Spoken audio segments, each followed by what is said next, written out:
intestine and the glands associated with the digestive tract. First slide is a cross section in the large intestine. Large intestine or bowels absorbs water and electrolytes, also forms indigestible materials into feces. The wall of the large intestine has mucosa, submucosa, muscularis layer, and serosa. The mucosa of large intestine lacks villi.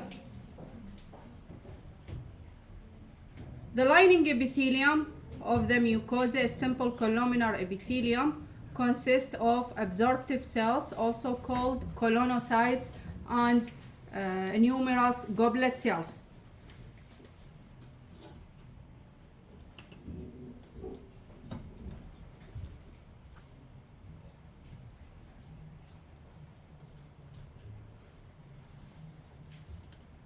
The mucosa of large intestine is penetrated throughout its length by simple tubular intestinal glands.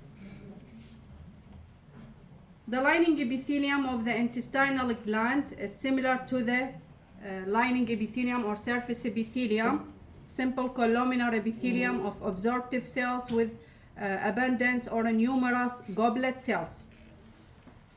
Simple tubular intestinal glands. Absorptive cells with numerous goblet cells.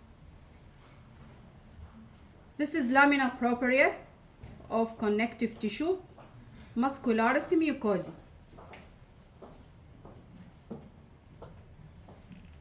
Within the lamina propria,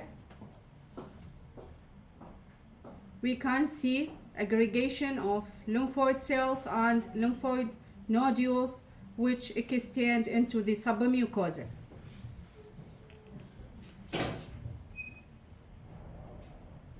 Aggregation of lymphoid cells and lymphoid nodules found within lamina propria and extend into the submucosa.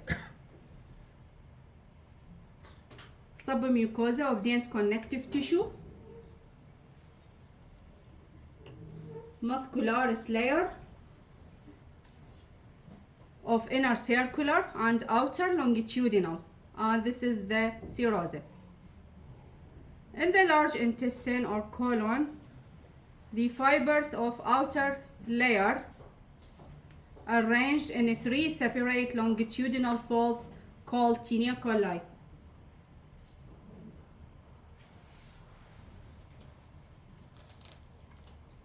Three separate longitudinal folds called tinea coli differ from that of the small intestine.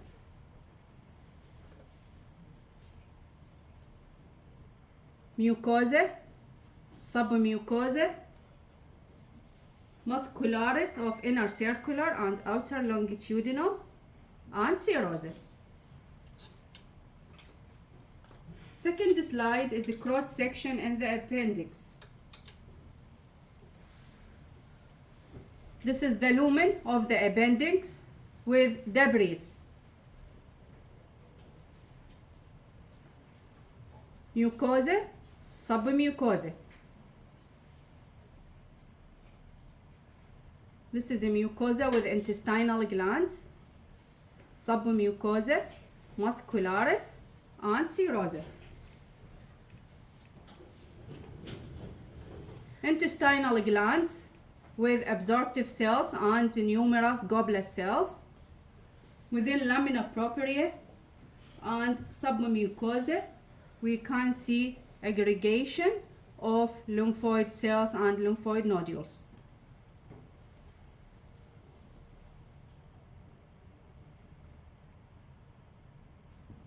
Muscularis of inner circular, outer longitudinal, and serosa. The main characteristic feature of the appendix is the presence of debris within the lumen.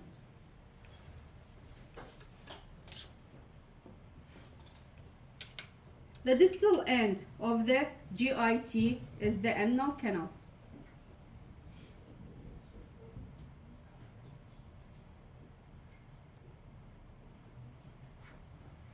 This is the rectum with intestinal glands.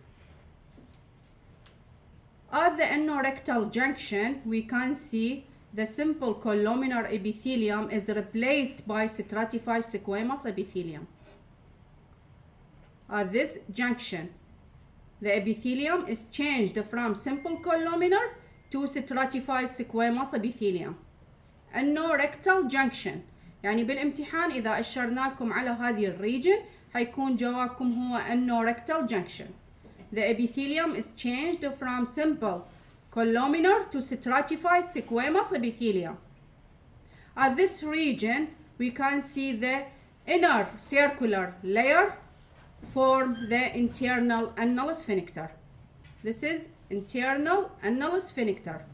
Consists of smooth muscle fibers.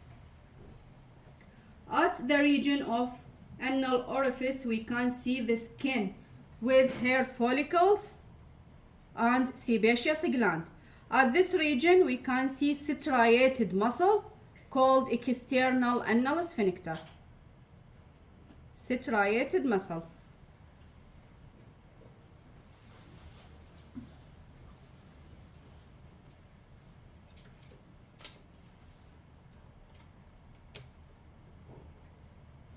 First gland associated with the digestive tract is the pancreas. Pancreas is exocrine endocrine gland. The exocrine portion is a branched or compound acinar gland, consists of serous acini.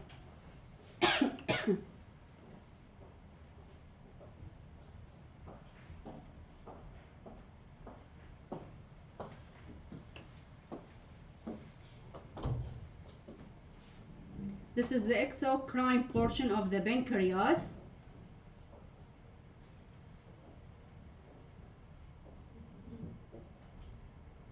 Serous acini.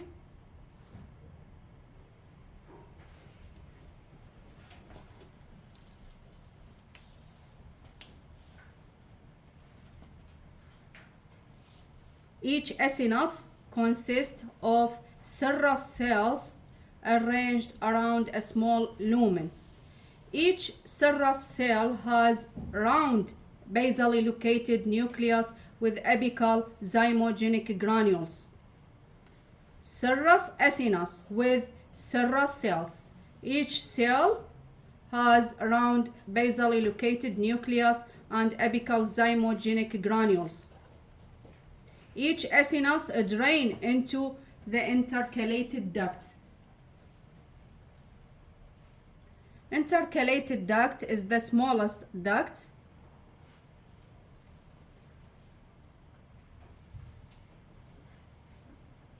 The smallest duct lined by simple cuboidal epithelium. Very small lumen. Simple cuboidal epithelium. Intercalated duct. This duct is drained into intralobular duct. Intralobular duct is also lined by simple cuboidal epithelium but with large lumen. Both the intercalated and intralobular ducts form the interlobular duct between the lobules. This is interlobular duct. The lining epithelium is simple columnar epithelium and surrounded by connective tissue. هاي المفروض طلاب احنا ماخذيها بالفصل الأول. The structure is called the major pancreatic duct. Lining epithelium is stratified columnar or pseudo-stratified columnar epithelium surrounded by connective tissue. This is about the exocrine portion of the pancreas. Endocrine portion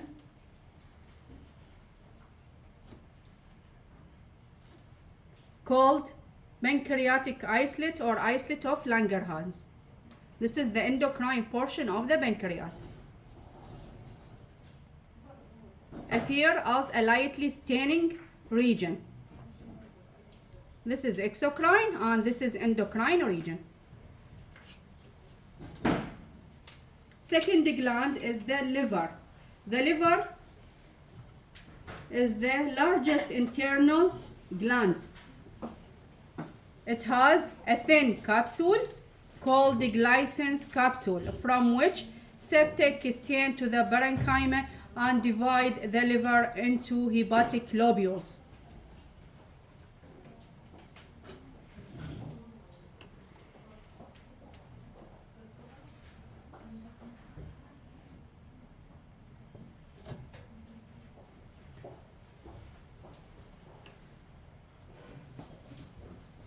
Each hepatic lobule has central vein with anastomosing plates of hepatocytes and from 3 to 6 portal area at the periphery of each lobule.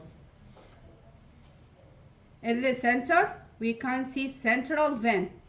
At the periphery, from 3 to 6 portal area.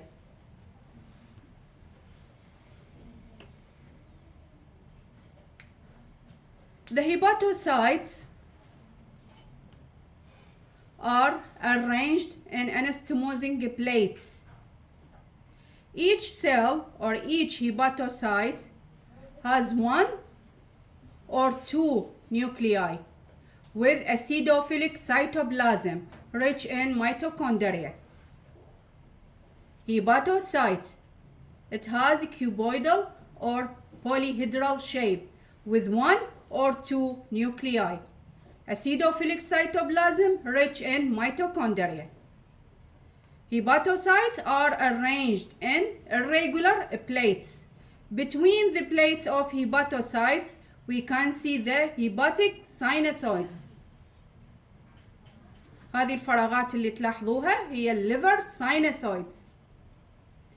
Each sinusoid has thin discontinuous lining of fenestrated endothelial cells. At the tip of the pointer, we can see the nucleus of endothelial cell. Elongated nucleus of endothelial cell that lines the liver sinusoid. In addition to the hepatocyte and endothelial cells, we can see a specialized macrophage called Kupffer cell, found within the sinusoid lining. Macrophage. It has dark irregular shape.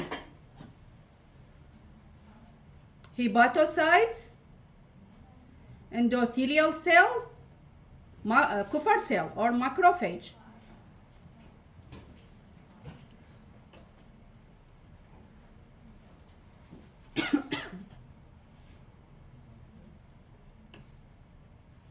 The portal area consists of 3 structures that comprise the portal triad. A venule branch of portal vein, rich in nutrients but low oxygen. Arteriole, a branch of hepatic artery, supplies oxygen. Bile ductule, lined with simple cuboidal epithelium. Venule, arteriole, and bile ductule. The whole structure is called portal triad. Venule, arteriole, and bile ductule. هذا كلش مهم طلاب. يعني هذه الدكت يكون اللايننج epithelium simple cuboidal epithelium. شلون تعرفين cuboidal؟ من خلال شكل النواة تكون rounded و centrally placed. تمام؟ الفينيول يكون large lumen with thin wall. الارتريول راح يكون very narrow lumen with wall, a thick wall. الوول هي يتكون from 1 to 2 smooth muscle fibers. تمام؟ venule, arteriole, and bile ductule.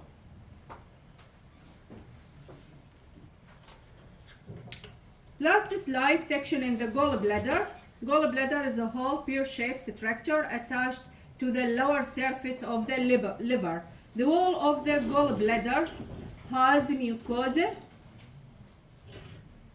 This is the mucosa of the gallbladder, muscularis, and Cirrhosis or adventitia.